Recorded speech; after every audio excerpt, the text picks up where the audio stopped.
I'm the kind of guy who doesn't say much but builds a solid life in quiet ways. At 38, I've learned that actions matter more than words, that consistency trumps grand gestures, and that the best relationships, like the best engineering projects, are built on foundations you can trust completely. Claire and I met at my buddy Marcus's birthday weekend at his lake house. I was nursing a beer on the dock, watching the sunset paint the water gold, when she appeared beside me with that laugh that could light up a room. She had this way of making conversation feel effortless, like we'd known each other for years instead of minutes. While everyone else was getting loud around the fire pit, we talked about everything and nothing: her work as a graphic designer, my latest project at the engineering firm, the way the stars looked different away from the city. "You're not much of a party person, are you?" she asked, settling into the chair beside mine. "Depends on the party," I said. "This is perfect." And it was. She got that immediately. Where other women had tried to drag me into crowds or complained about my quiet nature, Claire seemed to appreciate the space between words, the comfort of just being present with someone without needing to fill every silence. We fell hard and fast after that weekend. She'd drive over to my apartment after work, and we'd cook dinner together, her chattering about difficult clients while I listened and stirred pasta sauce. She made everything feel warmer somehow. My sterile bachelor pad transformed when she started leaving books on my coffee table, her favorite tea in my cupboard, her laugh echoing off walls that had been too quiet for too long. The proposal came 2 years later, on another dock at another lake during another sunset. I'd had the ring for months, waiting for the right moment, but when she looked at me with that same expression she'd worn that first night, like I was exactly what she'd been looking for without knowing it, the words just came naturally. "Marry me," I said, and she said yes before I even got the ring out of my pocket. Our wedding was small, perfect. Claire in a simple dress that made her look like she was glowing from the inside out. Me in the suit my father had worn to his own wedding 40 years earlier. We wrote our own vows, standing under an arch her best friend had decorated with flowers from her garden. I promised to be her steady ground, her safe harbor, the person she could always count on. She promised to be my light, my laughter, the voice that would call me home. The early years of marriage felt like proof that I'd gotten the most important equation of my life exactly right. Lazy Sunday mornings with coffee and newspapers spread across our bed, her feet tucked under my legs while she worked on freelance projects, and I sketched out solutions to problems from the office. Road trips where we'd compile playlists together, her pop songs mixed with my classic rock, arguing good-naturedly about whether the Beatles were better than the Stones while miles of highway disappeared beneath us. We bought the house on Maple Street because Claire fell in love with the kitchen windows that looked out onto the backyard where she imagined planting a garden. I fell in love with the garage that could fit my workbench and her car, with the solid bones of a place built to last. We spent weekends at Home Depot, picking out paint colors and cabinet hardware, her eyes bright with plans for our future. "We're good at this," she said one evening, both of us paint-splattered and exhausted after finishing the living room. She was curled against my side on our plastic-covered couch, surveying our work with satisfaction. "We are," I agreed, kissing the top of her head. "We build good things together." And we did. 5 years of marriage that felt like the most natural thing in the world. Dinner parties where Claire's warmth drew people in and my steady presence made them feel comfortable staying. Holidays with both our families, Claire mediating between my reserved parents and her dramatic ones with the grace of a diplomat. Quiet evenings where she'd read on the couch with her feet in my lap while I worked on hobby projects at the coffee table. I trusted it completely, trusted her completely, because that's how I approach everything in life. When I commit to something, whether it's a career or a construction project or a marriage, I give it everything I have. I believed Claire was the same way. I believed we'd built something that could weather any storm, something with the structural integrity to last a lifetime. The foundation felt solid, The framework seemed sound. All the load-bearing elements were exactly where they should be. I'd checked and double-checked every joint, every connection, every point of potential failure. I never imagined that the most dangerous flaw would be something I couldn't engineer away, something that had been hidden in the blueprints from the very beginning. The simple, devastating possibility that the person I'd built everything with might decide, one ordinary Tuesday evening, that she wanted to tear it all down and start over with someone else. I came home from work that Tuesday expecting nothing more complicated than leftover lasagna and maybe catching the game on TV. The project at work had run long, structural calculations for a new bridge downtown that kept refusing to balance properly, and my brain was still half lost in load distributions and stress analyses when I walked through the front door. Claire was in the kitchen, but something felt off immediately. She wasn't humming like she usually did while cooking, wasn't dancing slightly to whatever playlist she had going. Instead, she stood with her back to me, shoulders rigid, staring out the window at the garden she'd never quite gotten around to planting. "Hey," I said, dropping my keys on the counter. "Good day?" She turned around, and I saw it in her face. That look people get when they're about to deliver bad news. In my line of work, I'd seen it plenty of times right before clients told me the budget had been cut, or the timeline moved up, or the whole project was being scrapped. But this was Claire, and we were in our kitchen, and there was no reason for that expression to be aimed at me. "We need to talk," she said, and my stomach dropped straight through the floor. In 7 years together, Claire had never used those words. We talked constantly, about everything, but she'd never made it sound like a formal proceeding. She gestured toward the living room, and I followed her, my mind already running through possibilities like checking calculations. Money problems, family drama, health issues. We sat on opposite ends of the couch, not close like we usually did, not with her feet tucked under my legs or my arm around her shoulders. She perched on the edge of the cushions like she might need to run, her hands twisted together in her lap. "I've been thinking a lot lately," she began, and I waited for the rest, but she seemed stuck on those words. Her eyes were bright with unshed tears, and she kept looking at me and then away, like she couldn't quite face whatever she was about to say. "Thinking about what?" I asked, though some part of me already knew I didn't want the answer. "About us. About our marriage." She took a shaky breath. "Ethan, I love you. I need you to know that before I say anything else. But I feel like we're broken somehow. Like we've gotten so comfortable that we've forgotten how to really see each other." The words hit me like a structural failure under load. Sudden, catastrophic, impossible to fix once it started. But I kept my voice level, my face calm.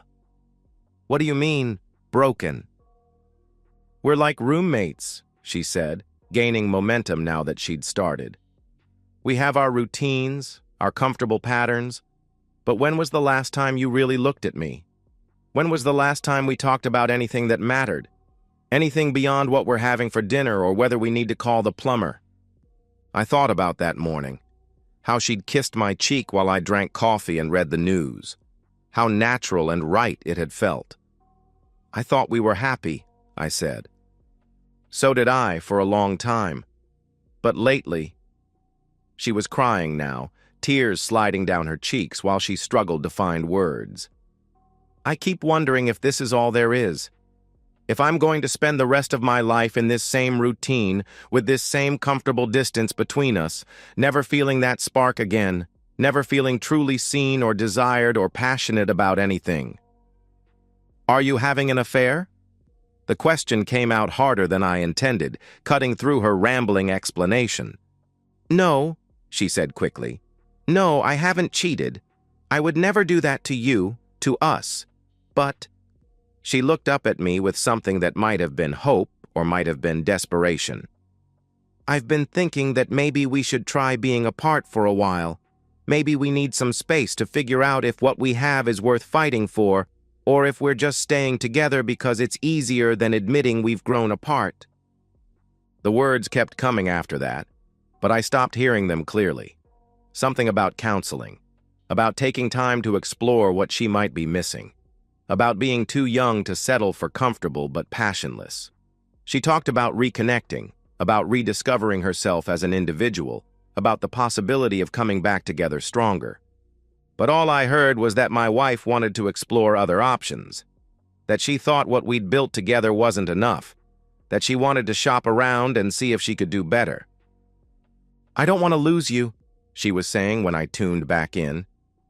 "But I feel like I'm losing myself, and I don't know how to fix that without some space to breathe and think and—" "Stop," I said quietly, and she did, looking at me with those wide, hopeful eyes like I might have a solution that would make this easier for both of us. I stood up, walked to the window, looked out at the yard where she'd imagined planting flowers but never quite gotten around to it.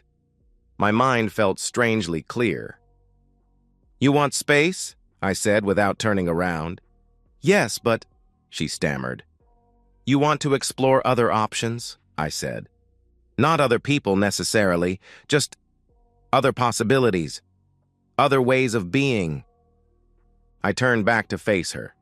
She was watching me with growing uncertainty, like she was starting to realize this conversation wasn't going the way she'd expected.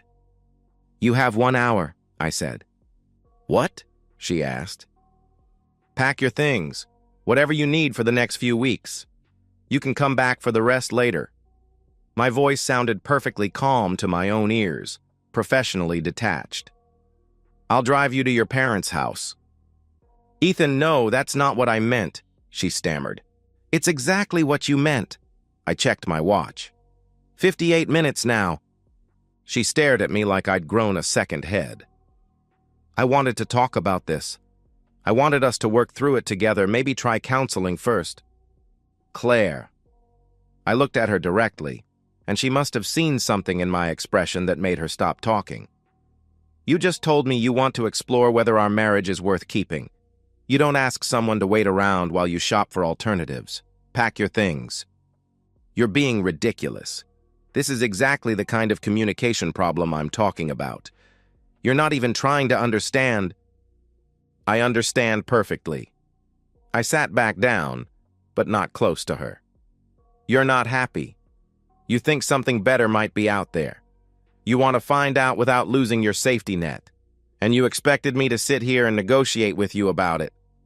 "Yes, I expected you to care enough to fight for us," she said. "I don't fight for people who are already halfway out the door." I stood up again. 55 minutes. The panic in her eyes was real, and part of me wanted to comfort her, to take back the words and pretend this conversation had never happened. But a larger part of me, the part that had spent 20 years learning that structural integrity was everything, knew that some cracks couldn't be repaired. Some foundations, once damaged, would never be truly solid again. She packed in 37 minutes, moving through the house like she was in shock, throwing clothes and toiletries into 2 suitcases while I waited by the front door.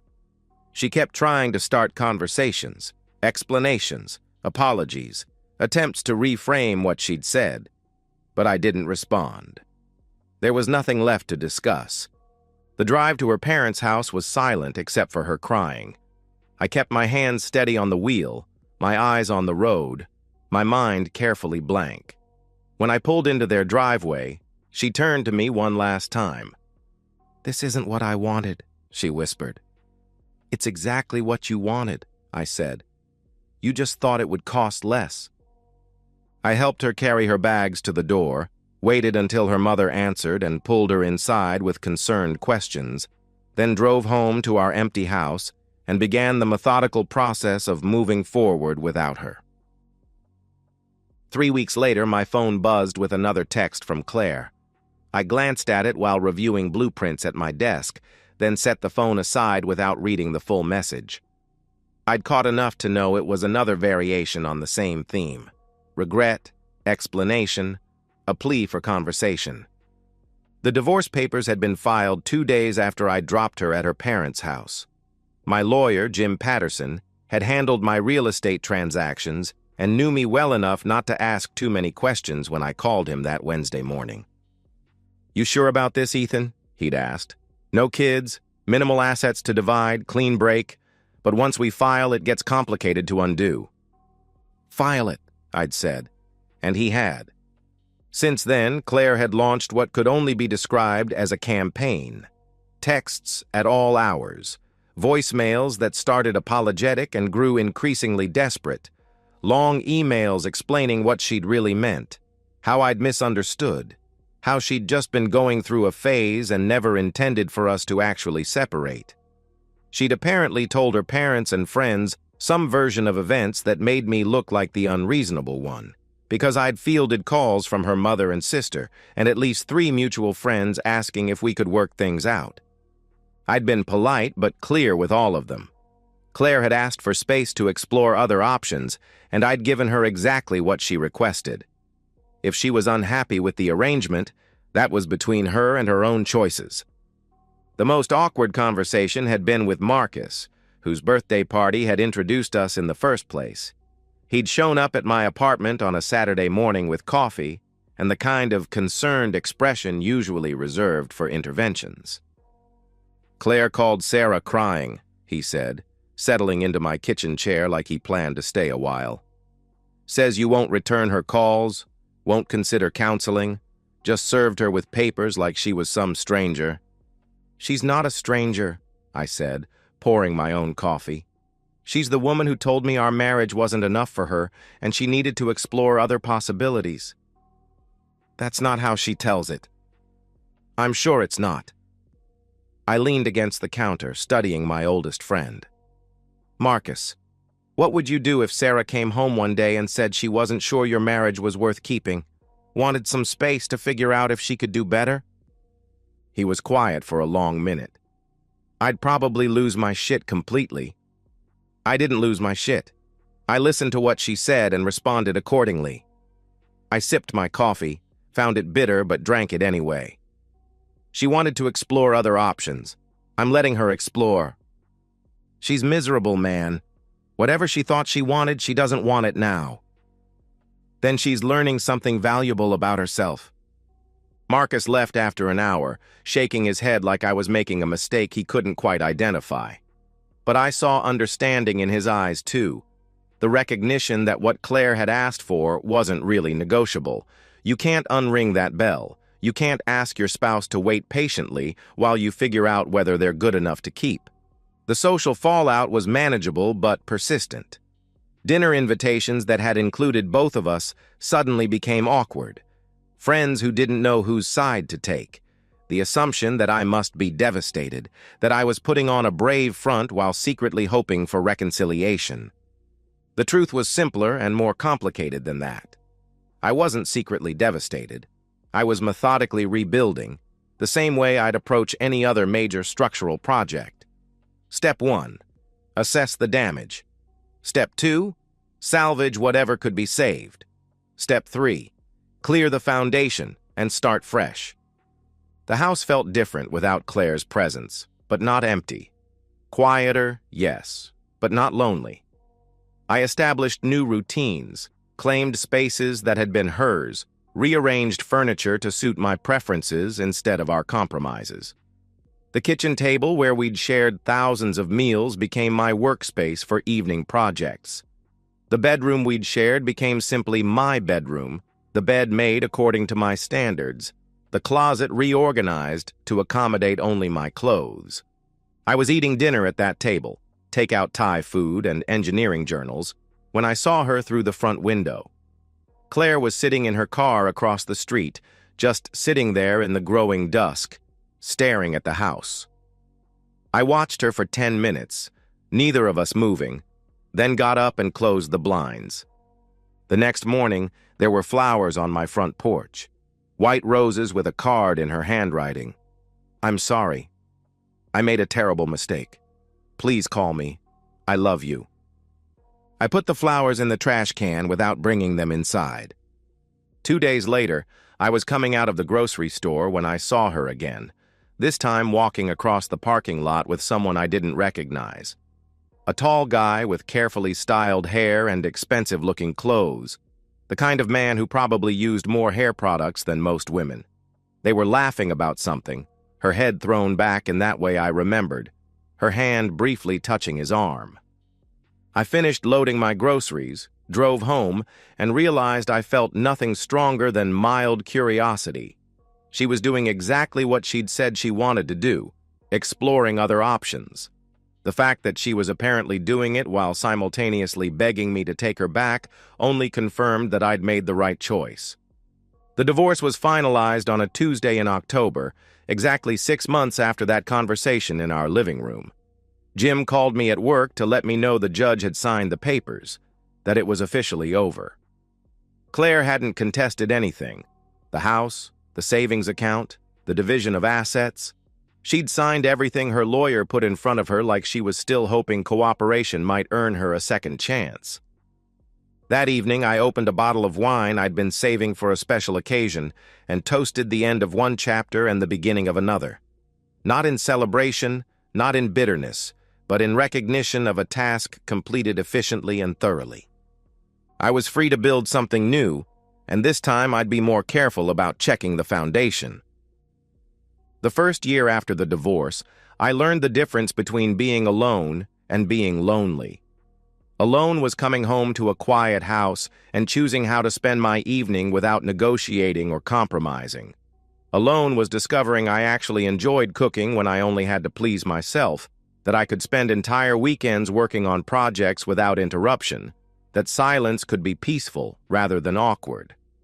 Lonely was something I'd expected but rarely felt. Maybe because I'd chosen this solitude rather than having it forced on me. Maybe because I'd learned to see Claire's absence not as something missing, but as space for something better to grow. About 10 months after the papers were signed, I started dating again, not actively seeking anyone, but open to possibilities when they presented themselves. I met Lisa at a professional conference, an architect who'd consulted on one of my projects.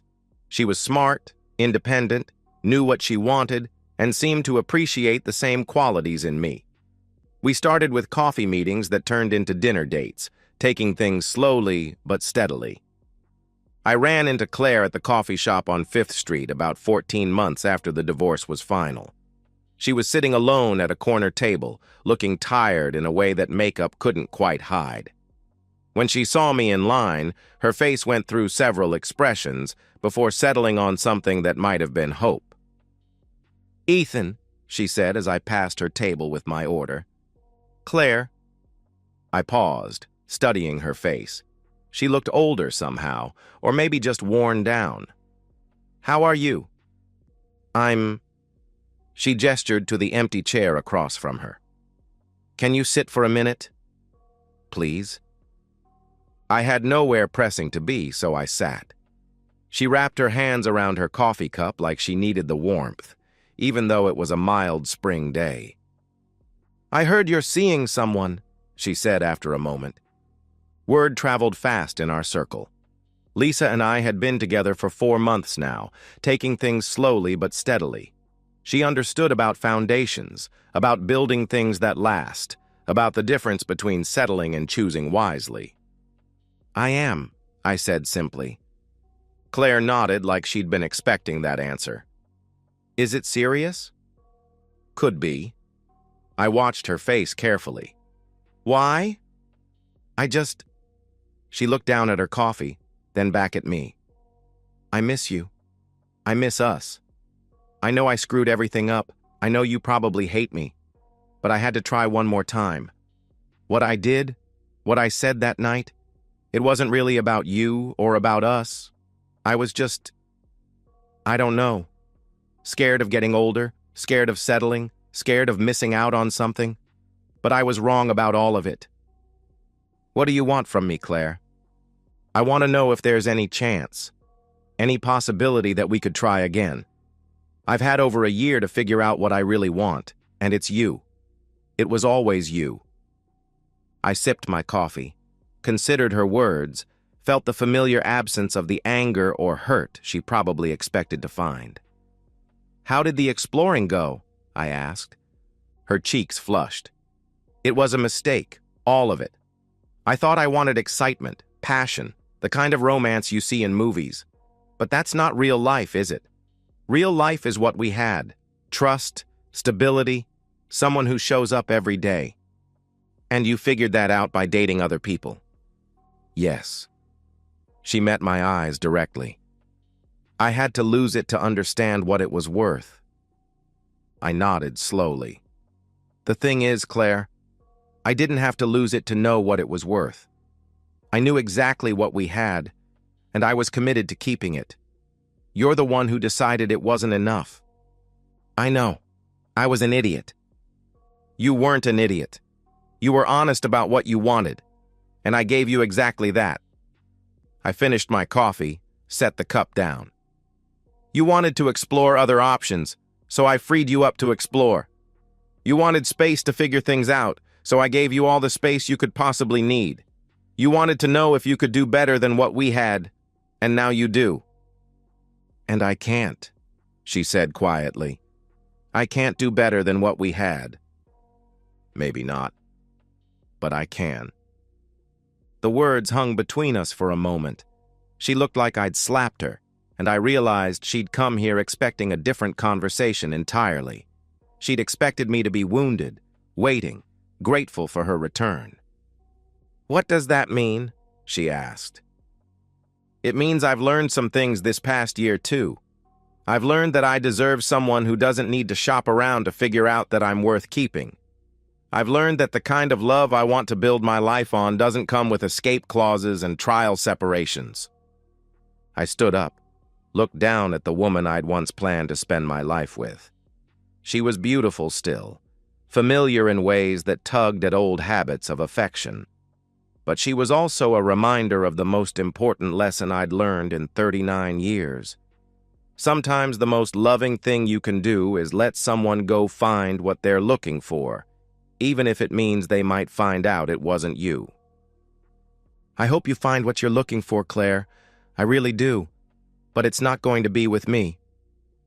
I left her sitting there and drove home to the house that was completely mine now, where Lisa would be coming for dinner that evening, where we'd cook together without the weight of old disappointments, where we'd build something new on ground I'd cleared completely.